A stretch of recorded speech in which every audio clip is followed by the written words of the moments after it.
Presiden secara aktif bertemu dengan pimpinan Ormas Islam. Presiden juga bertemu dengan satuan pasukan yang ada di Polri dan TNI. Di saat yang sama, proses hukum kasus dugaan penistaan agama dinanti publik. Untuk membahas hal ini telah hadir di studio Kompas TV Wakil Sekretaris Jenderal PDI Perjuangan Eriko Sotarduga bersama dengan juru bicara DPP Partai Demokrat Andi Nurpati. Selamat sore Bu Andi, selamat sore Pak Eriko. Selamat sore Mbak Livi.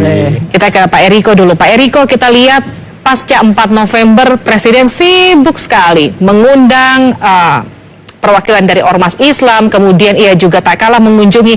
Yang jadi fokus perhatian adalah ketika mengunjungi Kopassus dan juga Brimob. Apa yang Anda lihat dari kunjungan-kunjungan Presiden ini? Ya, Mbak Livi, ini memang kalau kita melihat yang menarik ini ya.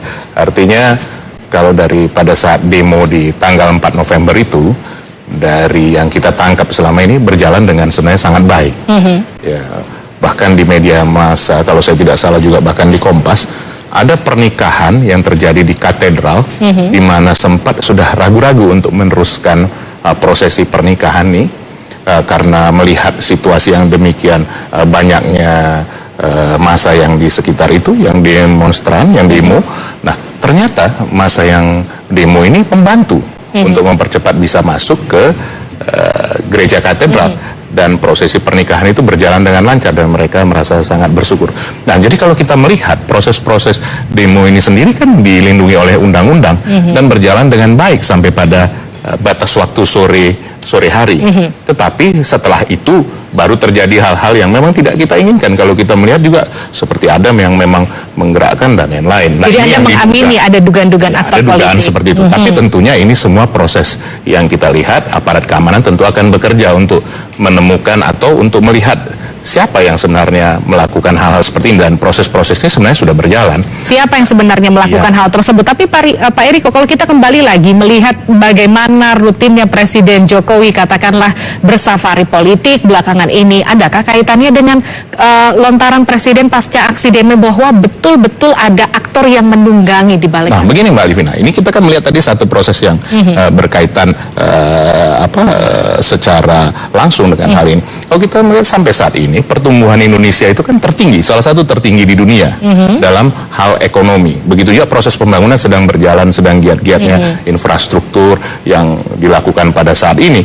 Nah, seperti itu. Nah, kemudian ini kan tidak boleh terganggu, sehingga apa yang dilihat oleh masyarakat, baik masyarakat di perekonomian maupun masyarakat dunia, apa yang dilakukan oleh pemimpin suatu negara. Nah, pemimpin kita di sini, Pak Presiden Jokowi, ini yang harus dilakukan sebenarnya. Bertemu dengan banyak pihak, walaupun tadi proses demo sendiri sudah dijawab dengan melakukan proses secara hukum, kan begitu. Tetapi tidak hanya cukup sampai di situ, ya.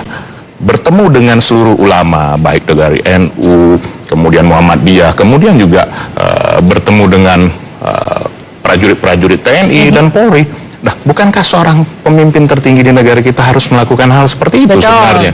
Karena bagaimanapun juga masyarakat ingin melihat apa yang dilakukan oleh pemimpinnya. Dan begitu juga dengan aparat-aparat yang sudah kemarin bekerja keras, kan wajar diucapkan terima kasih. Betul. Dengan berhasilnya semua berjalan dengan baik. Dan kalau kita melihat kemarin goncangan dari sudut ekonominya sangat sedikit. Baik itu dari indeks maupun dari kurs, kan ini yang dilihat oleh masyarakat luar maupun masyarakat perekonomian dalam negeri. Maaf saya potong. Kalau kita lihat memang betul, saya setuju dengan kalimat Anda bahwa ini memang hal yang seharusnya memang dilakukan Presiden. Tapi yang jadi pertanyaan, kenapa dilakukannya secara terus-menerus setelah 4 November? Apakah kemudian ini bentuk kepanikan dari seorang Presiden? Jangan dijawab karena kami harus mengumandangkan azan maghrib untuk Anda yang berada di wilayah Jakarta dan sekitarnya. Menunaikan ibadah sholat maghrib untuk Anda yang berada di wilayah Jakarta dan sekitarnya, kami lanjutkan Kompas Petang. Kita ke Pak Eriko lagi. Pak Eriko, ini bentuk kepanikan Presiden, karena kalau tadi Anda katakan ini memang sesuatu yang memang harus dilakukan Presiden, silaturahim, iya saya setuju. Tapi kalau dilakukannya pasca 4 November, apa tidak terlihat terlalu kebetulan? Ya, semua tentu kalau kita mau melihat dari ada sisi positif, ada sisi negatifnya. Ya tentu kalau kita melihat selalu dari sisi negatif, ya pasti perkiraannya seperti begitu. Tapi kalau kita melihat dari sisi positif, seorang pemimpin harus melihat juga prajuritnya, apalagi beliau sebagai panglima tertinggi, kesiapannya seperti apa. Kalau kita melihat begitu bangganya mereka menerima seorang presiden, seorang panglima tertingginya ada di tengah-tengah mereka. yang tidak setiap saat itu bisa dilakukan karena kesibukan dan dengan banyaknya program-program yang dilakukan sekarang. Jadi kalau kita melihat seperti ini, sambutan yang kita bisa melihat dari media, sambutan yang dilihat oleh baik itu di prajurit mau di marinir, di pasukan khusus Kopassus, begitu juga di Brimob, ya mungkin besok lusa Presiden juga ke TNI Angkatan Udara. Nah ini kan penting sekali. Tapi artinya ini bukan bentuk dari kepanikan seorang presiden. Tetapi juga apapun, kita kan melihat sekarang situasi dunia saat ini, apapun kita memang harus siaga setiap saat. Harus siaga. Bukan hanya menghadapi persoalan. Bukan berarti antisipasi ya. Bukan berarti harus. Kita ke Bu Andi dulu, Pak Eriko. Bu Andi dari tadi senyum-senyum. Bu Andi, kenapa Bu Andi? Ya, jadi sebetulnya sih kalau saya melihat bahwa ini ada hal yang agak lucu ya. Apa yang lucu? Ini. Jutaan umat Islam dari seluruh Indonesia berdatangan ke istana dari pagi sampai dengan maghrib. Meminta waktu untuk bertemu dengan presiden, ingin menyampaikan aspirasi. Bukannya Pak Jokowi nggak tahu loh, karena demo ini yang mereka katakan demo atau aksi damai untuk menyampaikan aspirasi kepada presiden itu sudah disampaikan jauh hari sebelumnya. Betul. Termasuk izin. Tapi presiden tidak menerima mereka, ya kan? Jutaan. Baru kali ini ada demo yang sebesar ini, ya sejak Indonesia ada. Tapi presiden tidak mengindahkan, tidak memperdulikan kehadiran mereka. Mereka ini bukan manusia sembarangan. Ulama plus umat Islam yang ingin menyampaikan aspirasi terhadap sesuatu hal yang dianggap menistakan agama Islam oleh yang namanya Pak Basuki Cahayapurnama, Gubernur DKI. Ini presiden dengan sengaja keluar dari istana kemudian ke bandara. Kalau dikatakan dengan sengaja, yang saya sebut lucunya di sini, setelah ini lalu kemudian kok baru mengumpulkan yang namanya ormas, mendatangi ormas Islam, kemudian mengundang ulama, mendatangi ulama dan lain-lain sampai kepada tadi roadshow ya, mendatangin TNI dengan berbagai macam ini, seolah-olah ini juga menjadi pemicu lagi ya, seolah-olah bahwa ya memang betul bahwa itu tugas dan apalagi Panglima, tapi kan timingnya ini yang menjadi persoalan. Ya, yang jutaan tadi kok nggak digubris, yang jumlahnya segini juga kok malah didatengin dan seterusnya. Jadi kalau saya kira tidak perlu kita tafsirkan terlalu jauh karena publik semakin pintar. Ya, artinya Pak Jokowi menurut saya antisipasinya kurang bagus. Antisipasi. Ya. Ketika misalnya jelang 4 November harusnya justru mari kumpulkan ulama, mari kumpulkan organisasi atau mendatangin, itu dialog itu akan lebih bagus, atau pada saat mereka demo aspirasi mau disampaikan ya diterima. Bukan setelahnya. Bukan setelahnya. Pak Eriko. Ya. Kalau kita melihat sebenarnya itulah tadi sudut pandang positif dan negatif ya. Tentu beliau kan sekarang di luar posisi, wajar-wajar saja menilainya seperti itu Mbak Livi. Karena periode sebelumnya pun tidak pernah dilakukan seorang presiden menemui demo atau jangan dibilang SBY selalu menerima demo ya. Dan siap untuk dikritik, kan dibilangin pun dia sapi, dituliskan di situ di saat itu SBY ya kan. Ya jangan bilang Bapak mengatakan bahwa sebelumnya presiden tidak pernah menerima pendemo, itu keliru. Ya kan saya luruskan langsung. Kemudian sudah jelas bahwa kemarin tidak ada di istana dan yang menerima wakil presiden dan juga Pak Wiranto ya. Yang menerima Pak wakil presiden karena pendemo ulama menolak diterima oleh Wiranto. Ini berjalan dan permintaan dari yang demo juga sudah dipenuhi. Nah, makanya tadi saya sampaikan, kalau kita mau lihat semua dari sisi negatif, itulah tadi yang disebutkan itu. Ada aktor-aktor politik yang disampaikan oleh presiden tadi. Jadi kita melihat ini, kalau kita melihat sesuatu yang sudah baik selama ini berjalan pembangunan, kalau kita juga melihat kemarin orasi-orasi yang disampaikan, padahal permasalahannya di sini bisa berkembang ke hal-hal lain. Nah tentu ada bagusnya. Saya potong sedikit boleh ya. Dengan melibatkan ada bagusnya mungkin Pak Eriko yang disebut tadi aktor-aktor politik mungkin bisa dijelaskan lebih jauh kepada publik. Siapa mereka itu, jangan kemudian membuat wacana baru yang kemudian memperkeruh lagi suasana-suasana yang lain. Karena ini diucapkan oleh seorang presiden. Siapa aktor itu ya? Proses aja kalau perlu diproses. Karena dianggap tadi dalam sedang diproses. Tunggu saja Bu Andi, sabar saja. Nanti Pak Eriko, ini ada satu semua akan terbuka dengan jelas. Seperti Pak Eriko, Bu Andi. Karena semua butuh waktu. sama dengan proses hukum. Semua Kan butuh Presiden waktu. sudah tahu, Nah, sudah mengatakan bahwa ada aktor kan semua ya, ada dasarnya. di balik Kan begitu, ini. kan? Sesuai Nah, dengan silakan hukum yang berlaku. dibuktikan supaya tidak Tinggal menimbulkan kita tunggu. fitnah Sedang juga. dicari buktinya siapa aktor politik di belakang itu. Dan Tapi nanti baik. waktu itu yang akan Dan nanti Presiden membuktikan tidak mengatakan dan tidak indikasi. perlu merespon dengan Ya, negatif. Seperti baik. itu. Pak Eriko, Artinya berretorik. saya ingin membacakan pernyataan dari Fadlizon. Ia mengatakan kalau masalah soal kunjungan safari politik Presiden Joko Widodo itu harus diapresiasi. Jokowi berkeliling tapi jangan mengirim sinyal yang salah.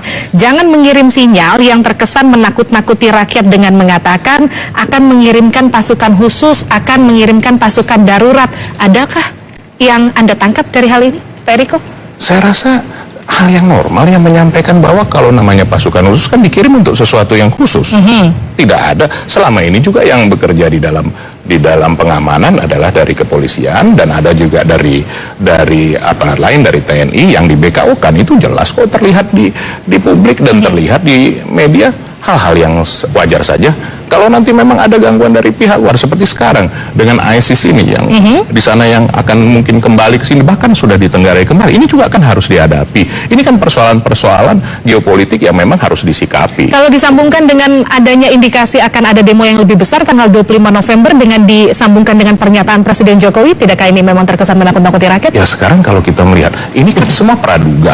Sama seperti tadi saya sampaikan, kalau kita selalu berpikiran negatif, ini akan ada demo lagi. Sampai saat ini juga kita melihat belum ada kemungkinan seperti itu. Tapi bukan berarti dalam 1 minggu, 2 minggu kemudian. Tapi itu hal-hal yang biasa saja kalau itu disampaikan dengan baik. Seperti kemarin sampai jam 6 sore, semua juga berjalan dengan baik. Tapi kalau kita lihat dari bahasa politik seorang presiden ketika ia memanggil ulama, untuk meneduhkan apa yang terjadi 4 November, mungkin ada maksud untuk mencegah apa yang terjadi 25 November. Tapi ketika ia mengunjungi TNI, mengunjungi BRIMOB dalam 1 minggu, dalam waktu yang hampir bersamaan, katakanlah apakah ia ingin menunjukkan powernya sebagai presiden, sebagai orang, sebagai panglima tertinggi? Bukankah harusnya seperti itu, Mbak Vivi? Seorang panglima tertinggi itu selalu mencek kesiapan dari Tapi kan semua. kita tahu bahwa ada dugaan kudeta, Pak Eriko. Nah itu Mbak yang sampaikan. Adakah kemudian ada kaitannya ke sana dengan pernyataan Itu tadi tersebut? Mbak yang sampaikan. Nah artinya kalau Mbak menyampaikan begitu tentu Mbak sudah menduga ada sesuatu hal yang akan terjadi. Saya tanyakan ke Bapak, apakah ada kaitannya? Saya tidak ada menyampaikan dari tadi kaitan terhadap hal-hal lain. Karena kalau kami melihat dari sisi yang positif saja, Baik. bahwa ini hal-hal yang wajar yang dilakukan oleh Presiden dekat dengan berkonsolidasi dengan semua hal. Karena tentu beliau menyampaikan kan tentu tidak sembarangan.